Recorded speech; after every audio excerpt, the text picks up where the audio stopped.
هەزاران لە ئەنگری مقتەدە سەدر کەسایەتی ڕادیکاڵی شیعە ئاینزەکانی عێراق لە مەیدانی تەحریری بەغدا خۆپیشاندانیان کرد بە مەبەستی وەک دەڵێن بەرەنگاربوونەوەی گەندەڵی لە وڵاتەکەیاندا.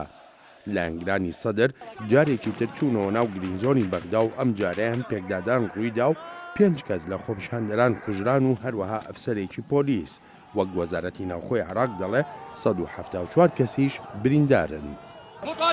داواکارین ئەم حکوومەتە بگۆڕدرێت. دەمانەوێت خەڵکی نیشتمان پەروەرجێ ئەم حکوومەتە بگرێتەوە و سەر لە نوێ عێراق بنیات بنێتەوە. هەڵبژاردنەکان درۆ دەلەسەن و جێ شەرمەزارین. هەموو 4 ساڵ جارێک هەر هەمان گەندەڵکار دێنەوە. نا خەڵکی ڕاستگۆمان دەوێت. کوان نیشتمان پەروەران؟ داواکارین سەرچاوەیەکەوی ئەم گەندەڵیە ببڕدرێت کام حکوومەتە گەندەڵی لەسەر بنیان هەندراوە. سەرچاوەکە ئەم کمیسیۆنە لایەنگیرەی هەڵبژاردنە کە هەرگیز سەربەخۆن نەبووە و هەر حکوومەتی گەندەڵی بۆ هێناوی. پێناچێت بڕیاری گۆڕینی کۆمیسیۆنی باڵای هەڵبژاردن هەروە ئاسان بێ، وەک پسپۆڕانی یاسایی دەڵێن ئەم هەنگاوە بە داوای لایەنێکی سیاسی نابێ، چونکە ئەم کۆمیسیۆنە هەڵبژێراوە و هێشتاش دەتوانێت تامانجی نوێی داهاتوو بەردەوام بێ لە ئەرکەکانیدا. پسپۆڕانی یاسایی بەگومانن لەوەی بتوانرێت لەم کۆمیسیۆنەدا جێیەک بۆ ئەندامانی بێلایەن هەبێت.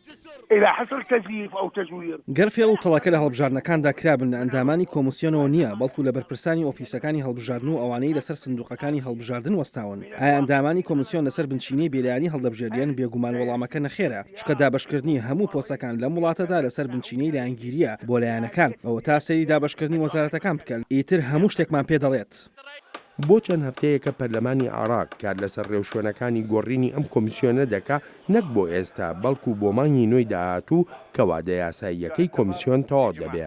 سەرۆکی پەرلەمانی عێراق لە لێدوانەکەیدا پرسە و مەخابنیشی دەربڕیوە بۆ قوربانیەکانی ڕووداوەکانی ڕۆژی شەممە کە بە ڕووداوی نەخوازرا و ناودێری کردن.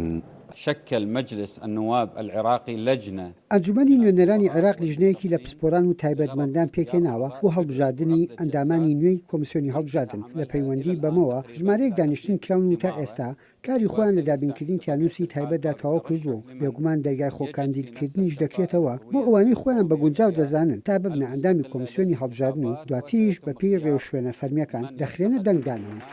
تونند و تیژیەکان و ئاشوبەکانی ناو عێراق ڕێگر نەبوون لە بەردەم عێراقیەکاندا تا ڕۆژێکی ئاسوودە و دوور لە جەنجاڵی و ئاڵۆزی سیاسی بەسەربەرن لەم ڕۆژی خۆشەویستیەدا.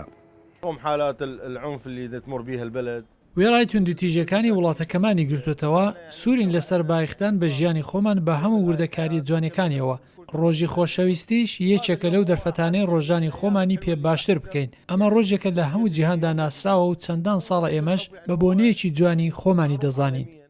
لەوەتای ساڵی 2003 و ڕوخانی دیکتاتۆری پێشووی عێراق لە هەموو بۆنەیەکدا ڕێبەرانی سیاسی وڵاتەکە پەیامی ئاشتەوایی دەدەن.